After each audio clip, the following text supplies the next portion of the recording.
ಇವತ್ತು ಮೇಥಿ ದಾಲ್ ಫ್ರೈ ಮಾಡಲಿಕ್ಕೆ ಸುಮಾರು 1 ಕಟ್ಟು ಮೆಂತೆ ಸೊಪ್ಪು ತೊಗೊಂಡಿದ್ದೇನೆ ನಾನು. ನೀರಲ್ಲಿ ಸರಿಯಾಗಿ ತೊಳೆದು ಅದನ್ನು ದಂಟು ಮತ್ತು ಇದು ಸೊಪ್ಪು ಸಪ್ರೇಟ್ ಬಿಡಿಸ್ಕೋಬೇಕು. ಯಾಕಂದರೆ ದಂಟು ಬಾಯಿಗೆ ತುಂಬ ಸಿಗ್ತದೆ, ಅದು ಹೈ ಫೈಬರ್ ಇರೋದು. ಸೊ ಅದು ಸ್ವಲ್ಪ ಸಪ್ರೇಟ್ ಬಿಡಿಸಿ ಚಿಕ್ಕದಾಗಿ ಹಚ್ಕೋಬೇಕು. ಮತ್ತು ನಾನು ಟೀ ಕಪ್ಪಿಂದ 1.5 ಕಪ್ಪು ತೊಗರಿಬೇಳೆ ತೊಗೊಂಡಿದ್ದೇನೆ. ಸೊ ತೊಗರಿಬೇಳೆ ಬೇಡ ಹೇಳೋರು ಹೆಸರುಬೇಳೆ ಕೂಡ ಯೂಸ್ ಮಾಡ್ಬೋದು.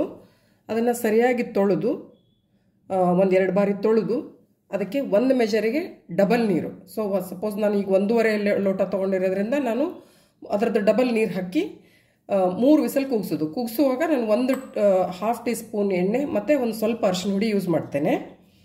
ಅದು ಬಿಟ್ಟು ಬೇಕಾಗೋ ಬೇರೆ ಪದಾರ್ಥಗಳಂದರೆ ಒಗ್ಗರಣೆಗೆ ಸ್ವಲ್ಪ ಎಣ್ಣೆ, 1 ಟೀ ಸ್ಪೂನ್ ಎಣ್ಣೆ, ಸ್ವಲ್ಪ ಜೀರಿಗೆ ಮತ್ತು 1 ಗಡ್ಡೆ ಬೆಳ್ಳುಳ್ಳಿ ಬಿಡಿಸಿಟ್ಕೋಬೇಕು. ಮತ್ತು ಅರಿಶಿನದ ಹುಡಿ ಸ್ವಲ್ಪ, ಮತ್ತು ಕರಿಬೇವು, ಒಂದು 4ರಿಂದ 5 ಮೆಣಸಿನ್ಕಾಯಿ, ಹಸಿಮೆಣಸಿನ್ಕಾಯಿ. ಖಾರ ಹೇಗೆ ಬೇಕು ಸ್ವಲ್ಪ ಹೆಚ್ಚು ಕಡಿಮೆ ಮಾಡ್ಕೋಬೋದು. ಸೊ ಇವಾಗ ಕುಕ್ಕರ್ ವಿಸಲ್ ತೆಗಿತೇನೆ, 3 ವಿಸಲ್ ಆಯಿತು. ಇವಾಗ ಆಫ್ ಮಾಡ್ತೇನೆ. ಇವಾಗ ಮೆಂತ್ಯ ಸೊಪ್ಪು ಸರಿಯಾಗಿ ಬಿಡಿಸಿಟ್ಕೊಂಡಿದ್ದೇನೆ. ಇದನ್ನು ಸಣ್ಣದಾಗಿ ಹೆಚ್ಚಿಕೊಳ್ಳೋದು. ಇದು ಕೂಡ ಹಾಗೆ ಈ ದಂಟುಗಳನ್ನು ಇನ್ನೂ ಚಿಕ್ಕದಾಗಿ ಹೆಚ್ಚಿಕೋಬೇಕು, ಅಂದರೆ ಅದು ಇಲ್ಲದಿದ್ದರೆ ತುಂಬ ಬಾಯಿ ಸಿಗ್ತದೆ. ಸೊ ಸಪ್ರೇಟಾಗಿ ಹೆಚ್ಚಿಕೊಂಡು ಒಗ್ಗರಣೆ ಹಾಕುವಾಗ ಇದನ್ನು ಮೊದಲು ಹಾಕೋದು. ಹಾಗೆ ಇವಾಗ ದಾಲ್ ಫ್ರೈ ಹೇಗೆ ಮಾಡೋದು ನೋಡೋಣ. 2 ಟೇಬಲ್ ಸ್ಪೂನ್ ಎಣ್ಣೆನ ಬಿಸಿ ಮಾಡಿದ್ದೀನಿ. ಈಗ ಇದಕ್ಕೆ ಸ್ವಲ್ಪ ಜೀರಿಗೆ, ಹಸಿಮೆಣಸಿನ್ಕಾಯಿ ಒಟ್ಟಿಗೆ ನಾನು ಅದರದ್ದೆಲ್ಲ ಕಾಂಡ ಎಲ್ಲ ನಾನು ಚಿಕ್ಕದಾಗಿ ಹೆಚ್ಚಿಕೊಂಡಿದ್ದೆ, ದಂಟು. ಆ ದಂಟು ಇದರೊಟ್ಟಿಗೆ ಹಾಕ್ತೇನೆ, ಹಸಿಮೆಣಸಿನ್ಕಾಯಿ ಒಟ್ಟಿಗೆ.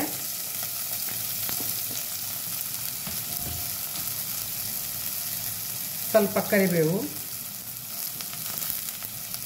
ಬೆಳ್ಳುಳ್ಳಿನ ಸಿಪ್ಪೆ ಬಿಡಿಸಿ ಜಜ್ಜಿ ಇಟ್ಕೊಂಡಿರೋದು, ಜಜ್ಜಿ ಹಾಕಬೇಕಿದು ಬೆಸ್ಟ್. ಸೊ ಸರಿ, ಬೆಳ್ಳುಳ್ಳಿ ಜಾಸ್ತಿ ಬೇಕಿದಕ್ಕೆ ಆ್ಯಕ್ಚುಲಿ. ಸೊ 1-1.5 ಗಡ್ಡೆ ತೊಗೊಂಡಿದ್ದೇನೆ. ಸೊ ಇದನ್ನು ಸ್ವಲ್ಪ ಬಾಡಿಸ್ಕೋಬೇಕು.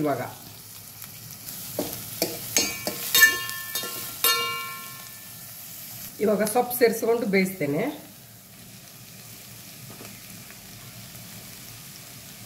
ಇವಾಗ 1 ಸ್ಪೂನ್ ಅರಿಶಿಣದ ಹುಡಿ, ಅರ್ಧ ಸ್ಪೂನ್ ಅರಿಶಿಣದ ಹುಡಿ, 1 ಟೀ ಸ್ಪೂನ್ ಸಕ್ಕರೆ ಏನಕ್ಕೆ ಹಾಕೋದಂದರೆ ಅದರದ್ದು ಕಲರ್ ಚೆನ್ನಾಗಿರ್ತದೆ ಸೊಪ್ಪಿಂದು. ಸೊ ಹಾಗೆ ಮತ್ತೆ ಬಾಡಿಸೋದು. ಬಾಡಿಸಿದ್ಮೇಲೆ ಇದು ಆಲ್ಮೋಸ್ಟ್ ತುಂಬ ಕರಗಿ ತುಂಬ ಸಣ್ಣದಾಗ್ತದೆ, ತುಂಬ ಕಡಿಮೆ ಆಗ್ತದೆ ಸೊಪ್ಪು.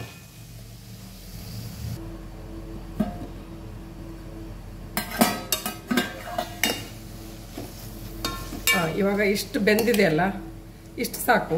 ಇದಕ್ಕಿಂತ ತುಂಬ ಕರಗೋದು ಬೇಡ. ಮತ್ತು ಬೇಳೆ ಒಟ್ಟಿಗೆ ಸ್ವಲ್ಪ ಬೇಯಬೇಕು ಹಾಗೆ. ಸೊ ಇವಾಗ ಬೇಳೆ ಸೇರಿಸಲಿಕ್ಕೆ ಬೇಳೆ ಮತ್ತು ಉಪ್ಪು.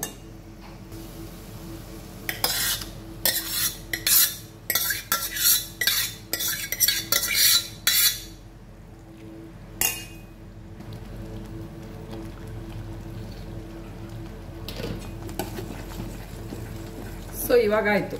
ಇಷ್ಟೇ ಮಾಡೋದು ಮೆಥಡ್, ವೆರಿ ಸಿಂಪಲ್.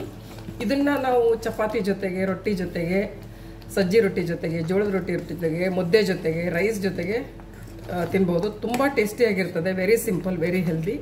ಟ್ರೈ ಮಾಡಿ ನೋಡಿ. ಇದು ನಮ್ಮಾಚೆ ಬಾಣತೀರಿ ಕೂಡ ಕೊಡ್ತಾರೆ. ಅದರಲ್ಲಿ ಒಂದು ಐಟಮ್ ಹಾಕೋದಿಲ್ಲ, ಖಾರ ಅಂದರೆ ಹಸಿಮೆಣಸಿನಕಾಯಿ ಒಂದು ಹಾಕಲ್ಲ. ಬಾಕಿದೆಲ್ಲ ಸೇಮ್ ಪ್ರೊಸೀಜರ್.